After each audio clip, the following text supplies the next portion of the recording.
And a good Monday morning to you. Brand new week here in July. It's going to be a hot one. Woo! We'll be in the 90s the next few days with heat and indexes probably pushing close to, if not at 100. Lovely. Good morning to you. Later on after the 10 o'clock news, we're going to introduce you to a fabulous young teenager named Olivia Biffis. She is a self-trained dog trainer, and she was on AGT and captured the hearts of everybody. We'll talk to her, and she's going to be bringing one of her dogs with us to the studio. Looking forward to it. At 11 o'clock, we'll learn about Dow Credit Union, but for this hour, it's open phones, 989-752-6111. And Jonathan may join us later on. He's got some work to do right now that he's working on. I just want to touch on a couple of things before we get to the phones. If you haven't heard, the Forever stamp price, first class mail price, has gone up from 78 cents to 82 cents. That happened on Sunday. They've named it right, the Forever stamp. I say that not because when you buy it, it's good forever. I say that because they are forever raising the price. I wish they would stop playing with pennies and set a price that makes sense, that they can leave in place for a period of time. If it's a buck, it's a buck. Whatever it is. But they're not even nickel-diming us to death. They're pennying us to death. Now, I understand the reason, because they have lost money. I think last year was like $2.7 billion, something like that, for the fiscal year ending in September of 2025. They lost $2.7 billion, and they've sustained losses over the last 10 years or so, putting them in very deep financial crises. Understand that. But at least, admit it. Just say, okay, listen, here's what we need to be successful and keep your mail flowing. And then there's the discussion of, well, how do they alter service? Can we get rid of Saturday delivery? Can we go to every other day delivery? What's the strategy that will keep the post office in good stead? And I have to tell you, and I know I've heard all the horror stories. People will call up and say, oh, well, this card was mailed to me 20 years ago and I just got it, Yeah, we've heard all those stories.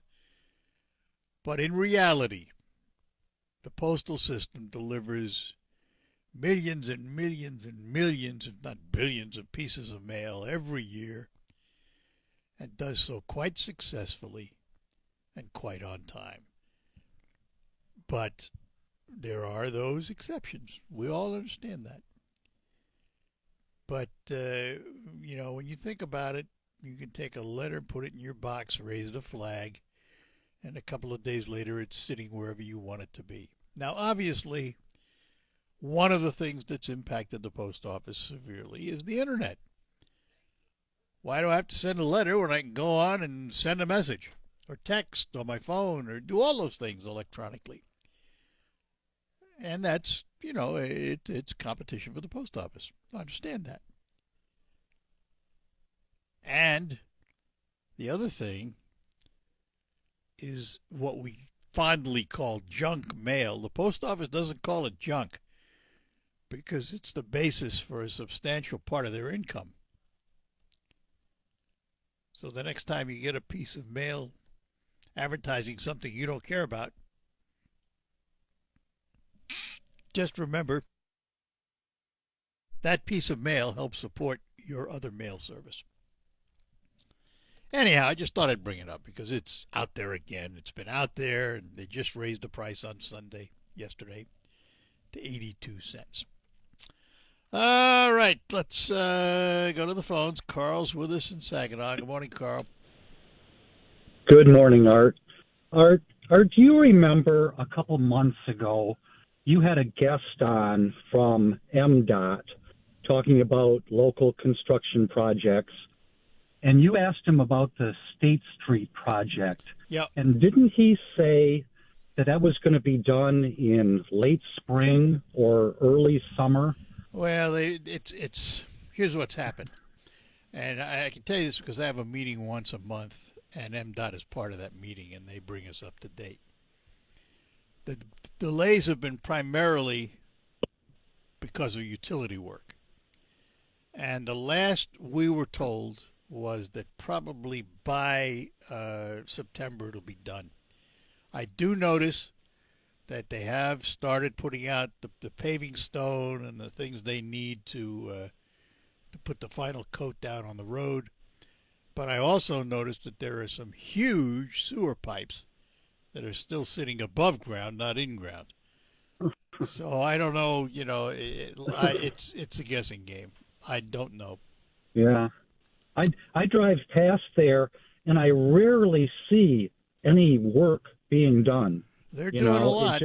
You'd be surprised. Well, they've got a lot done. I don't know where.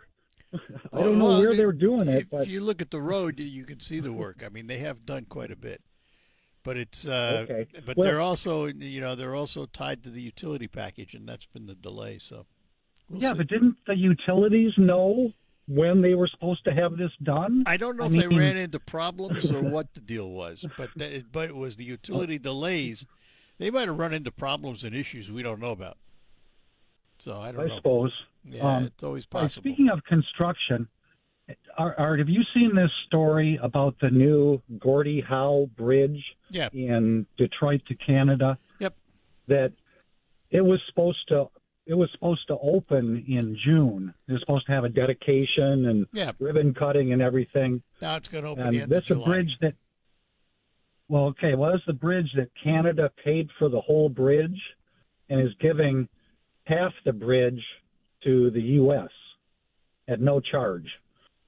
But from what I understand, it's not open right now because Trump is upset about trade practices with Canada.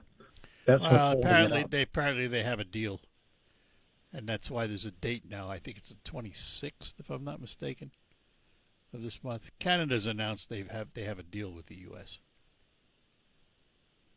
So okay, well, I hadn't heard that. Yeah, it'll be open. Well, it should be. Yeah, well, I agree. It's built. Let's use it. It's. Yes. Yeah. It sounds like a nice bridge. Apparently, it has even like a pedestrian lane, a bicycle lane. Although you couldn't pay me $1 million to walk across a bridge like that. But, why not? Oh, I'm afraid of heights. That would explain that. All right. So you've never done the Mackinac Bridge walk? No. In fact, I don't like to drive across the Mackinac Bridge. I really don't. Well, let me make a suggestion. Really if you do, don't close your eyes, please. Keep them open. Well, I usually get behind a truck and then I just stare at the back of the truck. There you go. I don't look left. I don't look right. And I certainly don't look down. Good. All right. The worst part of the Mackinac Bridge is the center section where it's just a metal grate. Yep. Yeah. Well, try walking on it. Look. Yeah. Well, you can see. You can see through it. And that's just too much. I did the bridge walk. I did the bridge walk one time, and it was not. It was not at the high point of the bridge itself that was the troublesome part. You started in St. Ignace, and walking across that long causeway that leads to the span, it started shaking. It moves. Oh, geez. And it was like an earthquake, you go because everybody's walking on it, and I'm going, woo. That's where I turn around, right there. Say, okay, have fun. All right, listen, Carl, I got to run. Take care. Have a good one. Bye-bye now. All right, we'll take a break, come back. We'll get to see Gene and Paul when we return. Retirement is more than... I'm back with you and joined in the studio by Jonathan Dent this morning. Good morning. Good morning. And we get back to our phones. Gene is in Bay City. Gene, good morning. Good morning.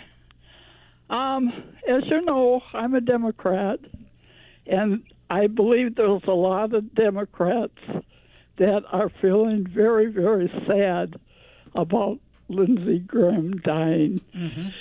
You know, he was a fighter for free people.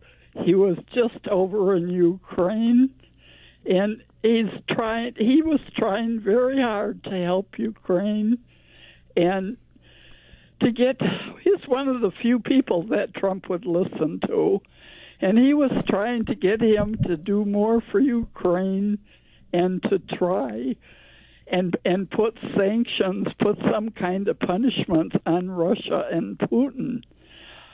You know, I don't know what it is with Trump, but Putin has been helping even Iran. I don't know what it is, but Lindsey Graham, he tried really hard to influence Trump to help Ukraine and to help that whole situation. So anyway, as I said, a lot of us really do feel bad that we have lost him. So there's been reaction from both Democrats and Republicans about it, and it's been relatively positive. There have been a few idiots that there are always going to be a few idiots, but for the most part, it's been very positive. So, well, that was the main thing I wanted to say. All right. You fellas have a nice day. You too. Thanks. Bye. Bye now. And we'll go to Bangor Township and talk to Paul this morning. Paul, good morning to you. Good morning. Kind of a more mundane subject. I listen to WSGW, and I enjoy it because of the news and talk. Yeah. And I know you started using ABC News. But at 9 o'clock, for example, the news is on for 2 minutes, followed this morning by 5 commercials. I think the other day was 7 commercials. So my point is I'd like to hear the whole news on the hour. I know it's cut off. So what happens there is when we were on CBS, they would give us a full 3-minute newscast, and then they'd take 10 seconds of a 10-second ad break, and then we would go into ours, which is usually about 2 minutes. It's split up by minutes, not number of commercials. But with the arrangement with ABC, which is something that was handed to us kind of by our corporate office, which is fine, they do 2 minutes of news and 1 minute of an ad. The thing is, the way that our format is set up, we need to get to our local news at a certain time, and we need to get our sponsorships in and our commercial spots in. So we only have the time for a 3-minute block, and a minute of what they give us is commercials. It's unfortunate, but that's how it ends up. Well, if that can ever be readjusted, I would appreciate it. Yep. And in the afternoons at 1, 2, and then starting at 7 again, I think, well, no, we don't. We might be able to wiggle that because we do have the ability to take their 5-minute newscast. So I'll talk and to the 8 Charlie o'clock about that. news, is that longer? What? The 8 o'clock news is not longer anymore, no. Not on ABC. CBS used to have a morning report. Yeah. Right. Yeah, I enjoyed that. Yeah. Well, CBS, and so everybody understands, CBS, it wasn't our choice to remove CBS.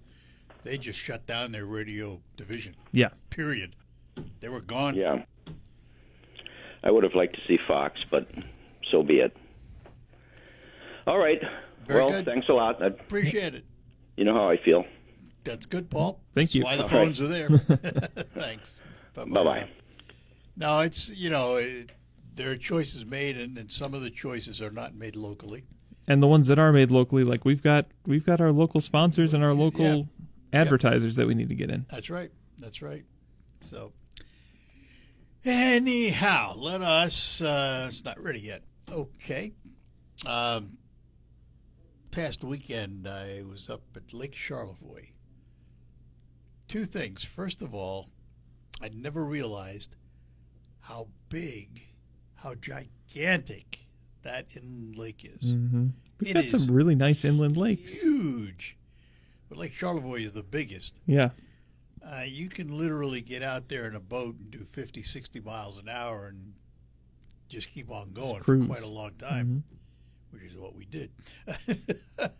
It was Boyne Thunder, which is a poker run for high-powered superboats. That's awesome. Millions of dollars of boats. I mean, unbelievable. And it was quite a great time. But just fabulous weather. I just don't recall a weekend with that much beautiful weather. It was gorgeous. So my hosts were absolutely wonderful people. So thank you. This week would be a good one to be out on the water, too. Be in the water. Be in the water, yeah. Yeah. It's going to be a little Uh-huh. toasty this week, folks, but not a record. Go back to the 30s. What was happening It's going in to the be 30s? so hard to beat the 30s Remember with the the Dust Bowl? Dust Bowl. Yep. Yeah. Let's talk to Mark in Mount Pleasant. Mark, good morning. Good morning, guys. How are you? We're doing well. Well, I think I found what my New Year's resolution for next year is going to be. It's to eat a vegetable without getting sick. I think is going to be my goal for next year. Well, you're too late this year. It's for a lot of people anyway. Yeah, you try to eat healthy, but every time I turn around, it's like a 2-month later recall on something, and symptoms probably already have passed. But I was scrolling the other day through my online there, and I came across this thing where it's talked about parasites in a fish, and this fish got a parasite in through its gills, and it landed on his tongue. It started to take over his tongue. The fish didn't know it because it got numb as the parasite grew on the tongue, and finally the tongue fell off somewhat, and the parasite grew into the tongue and is now functioning on the tongue. Yeah. My question is how long until that happens to the human? That's something that targets fish specifically because of the aquatic, and it targets a specific type of fish. Even I've heard of this because of the aquatic surroundings and stuff. But I mean, humans have parasites that take over digestive tract. Here would be pieces the and stuff problem like in that. the human. Problem in the human, if it affects your tongue and your tongue falls off, it would become political quickly. One party would want the other party to get the parasite. You got that right. Yeah. No, I just thought that was interesting when I came across that, and I thought, man, with their parasites and everything going around, it's just a matter of time before something happens to, weird like that. But that would be correct as far as the parties wanting to get a hold of it. Yeah. It was unfortunate with Lindsey Graham over the weekend. Yeah, that it was sudden. He had a ruptured aorta. Yeah, and then you got your conspiracies flying around about Ukraine and all that. Yeah, BS he was a guy that was liked by people on both sides of the aisle. And it took a while for Trump to warm to him because they weren't buddies in the beginning. Graham didn't want Trump in the beginning. But over the years, they became pretty good buds, and Graham became sort of an advisor to Trump in many ways. So. Right. Yeah, and they talk about how he was a war hawk and always wanted to get all this money. His net worth over 23 years was $1.4 million, and I don't think there's people in Congress that are walking away with less than that. There's more people that's true. Gaming the system. Yeah, that's true. So, all right. Anyhow, have a good you guys one. have a good one. Stay Take cool. care. Thanks, Mark. Bye-bye. Yep. Bye.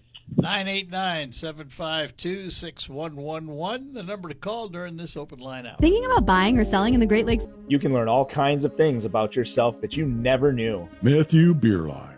He sometimes forgets to take out the garbage. All right, we're back with you. Art Lewis, Jonathan Dent with me. Open phones today. We have a new career for you, Jonathan. Oh, boy. Anytime you're ready. NASA is looking for folks to spend a year in a simulated space habitat. Oh, I've heard of stuff like this. And it's for qualified volunteers. Oh. That's the catchword there, qualified. They're looking for research volunteers willing to spend a year living in an environment simulating conditions astronauts would be expected to experience on the Moon and Mars. Mm-hmm. And they expect it to begin next year in August, so a little over a year from now. What are the qualifications? Well, that's the part I'm trying to get to here. Let us see. Basic requirements for applicants. All right. U.S. citizen or green card holder, between the ages of 30 and 55. Well, I'm out. And so am I. Yep. For different reasons. Although it says there could be exceptions. Okay. No taller than 6'1". I'm You're out. out again. Proficient English speaker. Astronaut-like qualifications, including at least a bachelor's degree in engineering, biological science, physical science, or mathematics. Well, I'm no point in going back to college for one of those if I'm over 6'1" anyway. So 4 candidates will ultimately be selected following a multi-day selection process after passing NASA's physical and psychological assessments. doubt I could pass the psychological one either. So So you're saying you're not going to apply, is that? no, probably not. There have been other experiments like this. What was that dome out in Arizona or someplace? They had that the sphere. That was for Mars. Yeah, Mars, whatever it was. But they had problems with that, and they also had questions as to whether or not the participants were cheating. Yeah.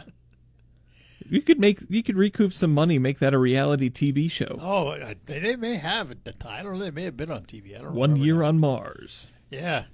Yeah. Well, NASA's going to give you 1 year in some kind of space environment, if you're willing and able and qualified to do it. I've been called spacey before, but I don't think that's the same thing. I don't think I would survive very well doing that. As much as I would probably agree to a space flight. Yeah. Of a known duration. To experience it. Yeah. To experience it. I would not want to be cooped up for a year in a biological petri dish, so to speak. No. So I just, I don't know. I have to admit, when I was younger, would have fascinated me. When I was younger, I was kind of a daredevil. Nothing stood in my way. And I did some really dumb things. That's what being young is for. Well, exactly. Yep. And if you're lucky, you survive it. Exactly. But as I sit here at 83, I'm kind of looking back and going, how in the heck did I get here? You really wonder sometimes. Oh, kudos. Hats off. Last night at the Jolt Event Park. It's kind of funny because it's not the Jolt Event Park anymore, but the name's still up. Because now the Jolt thing is on the inside. It's the event room. Yeah, but they still call it the Jolt Event Park. 100th anniversary of the Eddie Band. Really? Yep. And several of us came back to help out. The MC this year is my buddy Rick Roberts, who taught theater at Saginaw Valley. He's been on Broadway. I mean, he's a talented kid. And I came back doing some emceeing, and Judy Wigley, who was also one of the announcers for the Eddie Band, came back. Joe Rathke, who was the conductor for several years up till last year when he retired from it, came back to conduct a piece written by Nathan Bieber, son of Rod Bieber and Mrs. Carmichael, who is a fabulous composer. So it was quite a wonderful evening, hundreds and hundreds of people down at Jolt Park. It was really quite nice and a beautiful night for it. Cool. So hats off to the Eddie Band and much continued success. We will have our Christmas present. I did check that last night with Norm Wika, who is the new conductor, to make sure we're on for our Christmas program, and we are. So you will hear them with the Christmas program. It's going to be fun. That's exciting. Yeah, it is. It is. It's a long time to be around. Well, it is, and and because of the way the charitable trust is set up, it has to be free concerts. Oh, really? They cannot charge. I didn't know to that. Perform. It's a codicil in the trust. And the other thing too is the musicians are paid by the trust. So you got professional musicians. They sounded tight, phenomenal last night, unbelievable. So hats off to the Eddie Band. Just thought I'd make that mention. We'll take a quick break, come back, and we'll get to Dan and Saginaw when we return.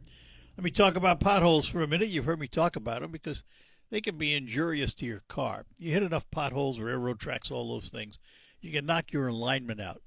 And our friends at Quick Lane Freeland are offering you a complimentary alignment check. All you do is drive in and say, I'd like to have my alignment checked, and they will do that and let you know what they find. And if you wonder how important alignment is, I've asked John from Quick Lane Freeland to give us a little spiel on it.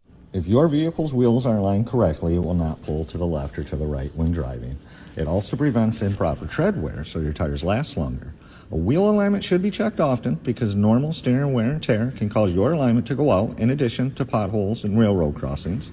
A correct alignment also reduces rolling resistance on your tires for better fuel mileage. And, of course, to say nothing about safer driving. And by the way, if you need tires, remember that Quick Lane Freeland sells all their new tires at just $5 over cost. And they have a huge stock of tires. Stop in today. Quick Lane Freeland, it's on the McDonald Ford property. It's part of the McDonald Ford complex. And those two names, McDonald Ford and Quick Lane Freeland, they are standing ready to help you with all your automotive needs. New cars, previously owned cars, complete service, routine service, maintenance. They do it all, and they have a drive collision center too. It's all waiting for you. McDonald Ford, Quick Lane Freeland, two names standing ready to help you with all your automotive needs this year. Gotta go. Hi, back with you, Art Lewis, along with Jonathan Dent, and Dan is in Saginaw. Dan, you're on with us. Good morning. Good morning, guys. Just calling about attended that Question Mark and Mysterians concert yesterday at Winona Park in Bay City, and they made a pretty good tribute to Question Mark and Mysterians before he actually went on. Talked to him, talked quite a bit about him, and his success and all that. How he got to be number one in '66 and beating out a lot of great songs at the time, like so many of them that you hear today. But anyway, he came on about the last hour or so with two prior bands playing before him, but he still plays good. He still moves good, and even though he's in his early 80s, he's got a large beard and facial hair that probably wouldn't recognize him if you've seen him. Belonged to the Oak Ridge Boys. Huh? Well, yeah, not quite that bad.